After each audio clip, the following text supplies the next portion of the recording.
आज हम आपके साथ एक और दिल दहला देने वाले मामले पर नजर डालने जा रहे हैं और आज हम बात करने वाले हैं उत्तर प्रदेश के अमरोहा की एक बेटी की दर्दनाक कहानी के बारे में। इस घटना की शुरुआत होती है सिर्फ एक मिस्ड कॉल से। एक मिस्ड कॉल जिसने एक बच्ची के मन में सुनहरे भविष्य के सपने सजा दिए थे। लेकिन उसे क्या पता था कि वह प्यार की गलियों से गुजरकर जुल्म के एक अंतहीन चक्रव्यूह में फंसने वाली है। लगभग एक दशक पहले की बात है। दिल्ली में एक युवक काम करता था। नाम था अजहर नवाज। वह ऐसी मैकेनिक का काम करता था। उधर अमरोहा में एक 15 साल की बच्ची रहा करती थी। एक दिन उस बच्ची के फोन से गलती से अजहर नवाज के नंबर पर एक मिस्ड कॉल चली गई। इतने से शुरू हुई बातचीत धीरे धीरे प्यार में बदल गई, फिर बात निकाह तक पहुंच गई। अक्टूबर 2015 में अजहर नवाज ने उस 16 साल की बच्ची से निकाह कर लिया। अब शुरू में तो सब कुछ ठीक था, लेकिन सिर्फ 3 महीने। चौथे महीने में अजहर नवाज का असली चेहरा सामने आ गया।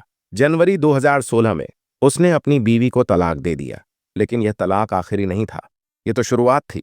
इसके बाद शुरू हुआ तलाक और हलाला का वह दौर जिसने एक मासूम की जिंदगी को नर्क बना दिया। अब आप सोच रहे होंगे कि आखिर हलाला क्या होता है और इतनी बार हलाला कैसे हुआ, यह आपको विस्तार से बताते हैं। जनवरी 2016 में पहली बार तलाक देने के बाद अजहर नवाज ने अपनी पत्नी को समझौते के नाम पर बुलंदशहर बुलाया। वहां एक मौलाना के जरिए उसका हलाला करवाया गया।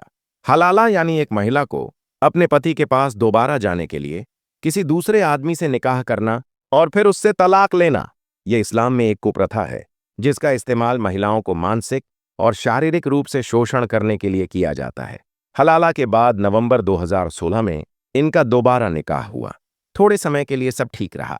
अप्रैल 2017 में इसने फिर तलाक दे दिया। फिर इसने हलाला कराकर दोबारा निकाह किया। 2018 में इस महिला ने एक बेटी को जन्म दिया। लेकिन ये खुशियां ज्यादा दिनों तक नहीं टिकी।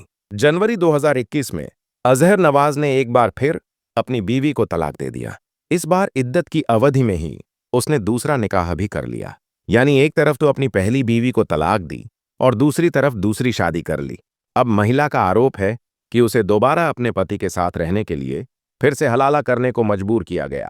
इस बार उसके देवर ने यानी अजहर नवाज के भाई ने उसका हलाला किया। इसके बाद दोबारा निकाह हुआ। लेकिन यहीं नहीं रुका यह सिलसिला।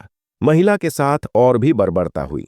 परिवार के एक परिचित हकीम निषाद पर हलाला के बहाने दुष्कर्म करने के गंभीर आरोप लगे हैं।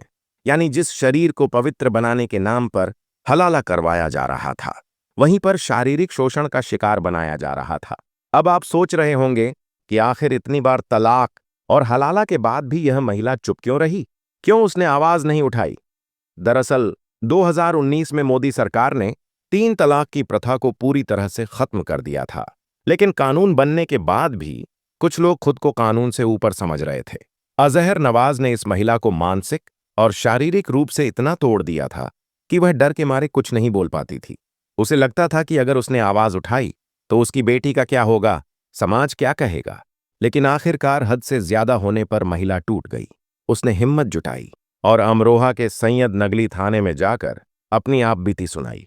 उसने बताया कि कैसे अजहर नवाज ने उसे बार बार तलाक दिया, कैसे उसका हलाला करवाया गया, कैसे उसके देवर ने उसका हलाला किया और कैसे हकीम निषाद ने हलाला के बहाने उसके साथ दुष्कर्म किया। अब जैसे ही पुलिस को इस मामले की जानकारी मिली, योगी सरकार ने तत्काल एक्शन लिया।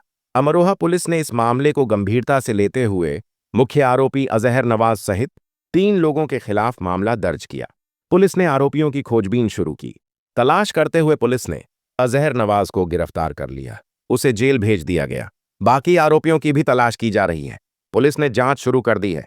अब महिला को न्याय दिलाने के लिए कानूनी प्रक्रिया तेजी से चल रही है।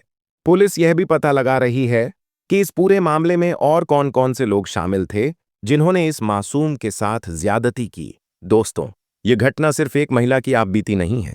यह 3 तलाक और हलाला जैसी कुप्रथाओं का वो घिनौना सच है जो आज भी कुछ लोगों के दिमाग में बसा हुआ है। 2015 में एक मिस्ड कॉल से शुरू हुआ यह सफर, जहां प्यार की उम्मीद थी, वहां पहुंचकर जुल्म और शोषण की दास्तान बन गया। एक पति ने अपनी बीवी के साथ क्या किया, उसे बार बार तलाक दिया, हलाला करवाया, उसके देवर से हलाला करवाया, परिचित से दुष्कर्म करवाया। यह सब उसने सिर्फ इसलिए किया क्योंकि महिला चुप थी। लेकिन जब उसने आवाज उठाई तो पुलिस ने एक्शन लिया। अब अजहर नवाज जेल में है और बाकी आरोपियों की भी गिरफ्तारी होनी बाकी है। इस पूरी घटना पर आपके क्या विचार हैं, हमें कमेंट में जरूर बताएं। साथ ही आप इस वीडियो को किस शहर से देख रहे हैं, यह भी जरूर लिखें। अगर आपको हमारी मेहनत पसंद आई हो तो कृपया इस वीडियो को लाइक करें और अपने दोस्तों के साथ शेयर करें, ताकि यह जानकारी ज्यादा से ज्यादा लोगों तक पहुंच सके। अगर आपने अब तक हमारे चैनल को सब्सक्राइब नहीं किया है तो कृपया अभी सब्सक्राइब कर लें। धन्यवाद।